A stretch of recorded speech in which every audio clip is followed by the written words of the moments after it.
1986年载过3十，连接台北市艋舺三重埔的中兴桥，下晡5点外左右向返去，造成6位骑车经过民众落落淡水河受伤。当时通车已经28档的中兴桥，因为淡水河烟花红豆菜沙礁，造成毁损，桥面返去。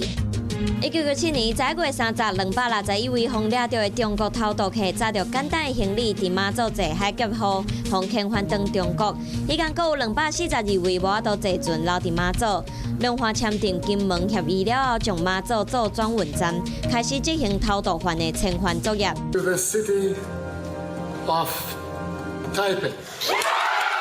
2011年载月30，台北总算申请到2017年世大运的主办权。主办单位认为台北有办过听奖奥运和花卉博览会的经验，加上交通利便，输掉台北甲竞争对手巴西的巴西利亚拍败，摕到主办权。